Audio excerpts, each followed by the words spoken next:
सूरजपुर गांव में अर्जुन नाम का एक युवक रहता था। बचपन में ही उसके माता पिता का देहांत हो गया था। उसके पास ना कोई जमीन थी और ना ही कोई सहारा। वो गांव के किनारे एक टूटी फूटी झोपड़ी में रहता था। गांव के सम्मानित जमींदार जगत सिंह बहुत दयालु व्यक्ति थे। उन्होंने अर्जुन की हालत देखकर उसे अपने खेतों और हवेली में काम दे दिया, साथ ही रहने के लिए एक छोटी झोपड़ी भी दे दी। समय बीतता गया और अर्जुन जवान हो गया। वो मेहनती, ईमानदार और भरोसेमंद था। जगत सिंह उसे अपने बेटे जैसा मानते थे। एक दिन जगत सिंह ने अर्जुन से कहा, बेटा अर्जुन, अब तुम्हें अपना घर बसा लेना चाहिए। मैं चाहता हूँ कि तुम्हारी शादी मेरी आंखों के सामने हो जाए। अर्जुन भावुक होकर बोला, बाबूजी, आपने मुझे अनाथ से इंसान बनाया है। जो उचित समझे वही कीजिए। आप ही मेरे पिता समान हैं। आप जो करेंगे अच्छा ही करेंगे। कुछ महीनों बाद जगत सिंह ने अर्जुन का विवाह कविता नाम की सरल और संस्कारी लड़की से करवा दिया। लेकिन जगत सिंह का असली बेटा करण ये सब देखकर जलता था। उसे लगता था कि उसके पिता अर्जुन को उससे ज्यादा महत्व देते हैं। करण को जुए और नशे की बुरी आदत थी। एक दिन उसने अपने पिता से बड़ी रकम मांगी। जगत सिंह ने साफ मना कर दिया। उन्होंने कहा, मैं अपनी मेहनत की कमाई तुम्हारी बुरी आदतों में बर्बाद नहीं होने दूंगा। करण को बहुत गुस्सा आया। उसने मन ही मन अपने पिता और अर्जुन दोनों से बदला लेने का फैसला कर लिया। कुछ दिनों बाद हवेली की तिजोरी से 1 लाख रुपए गायब हो गए। पूरा गांव हैरान था। करण ने तुरंत अर्जुन पर आरोप लगा दिया। उसने कहा, पिताजी, अर्जुन को तिजोरी की जानकारी थी। चोरी उसी ने की होगी।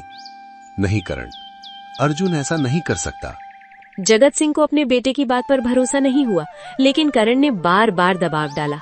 आखिरकार अर्जुन के घर की तलाशी ली गई। सबकी हैरानी के बीच पैसे उसकी खाट के नीचे से मिल गए। अर्जुन रोते हुए बोला, मैं निर्दोष हूँ बाबूजी। मुझे नहीं पता ये पैसे यहाँ कैसे आए। मैं तो आपके पास बचपन से साथ में रह रहा हूँ। आपकी वजह से ही मेरा पेट भरता है। मैं आपके घर से पैसे कैसे चोरी करूँगा? लेकिन सबूत उसके खिलाफ था। गांव वालों ने उसे चोर समझ लिया। अब कोई भी अर्जुन को काम देने को तैयार नहीं था। कविता को भी लोगों के ताने सुनने पड़ते थे। कई दिनों तक दोनों भूखे रहने लगे। अर्जुन जहाँ भी काम मांगने जाता, लोग उसे अपमानित करके भगा देते। इसी दौरान जगत सिंह मन ही मन परेशान रहते थे। उन्हें विश्वास नहीं हो रहा था कि अर्जुन चोरी कर सकता है। चुपचाप उन्होंने अपने मित्र सेठ माधवलाल से बात की और अर्जुन के लिए मजदूरी का काम दिलवा दिया। अर्जुन ने मेहनत से काम करना शुरू कर दिया, लेकिन करण की नफरत खत्म नहीं हुई। एक दिन उसने अपने नौकर गोपाल के साथ मिलकर योजना बनाई। इस बार सेठ माधवलाल के घर से हार चुराकर अर्जुन के घर रख देंगे। फिर वो हमेशा के लिए जेल चला जाएगा। उन्हें क्या पता था कि जगत सिंह उनकी पूरी बातचीत सुन चुके थे। उनका दिल टूट गया। उन्हें समझ आ गया कि पहली चोरी भी करण ने ही करवाई थी। अगले दिन पंचायत बुलाई गई। पूरा गांव इकट्ठा हुआ। जगत सिंह ने सबके सामने करण की साजिश का खुलासा कर दिया। नौकर गोपाल डर गया और उसने सच कबूल कर लिया। उसने बताया कि पहली चोरी के पैसे भी उसी ने करण के कहने पर अर्जुन के घर में रखे थे। पूरा गांव स्तब्ध रह गया। अर्जुन बेगुनाह साबित हो गया। पुलिस को बुलाया गया। करण और गोपाल को गिरफ्तार कर लिया गया। जगत सिंह अर्जुन के सामने हाथ जोड़कर रो पड़े। उन्होंने कहा, बेटा, मैं तुम्हारी बेगुनाही साबित नहीं कर पाया। मुझे माफ कर दो। मुझसे बहुत बड़ी गलती हो गई है। अर्जुन की आंखों में भी आंसू आ गए। उसने कहा, बाबूजी, आप मेरे लिए हमेशा पिता समान रहेंगे। मुझे आपसे कोई शिकायत नहीं है।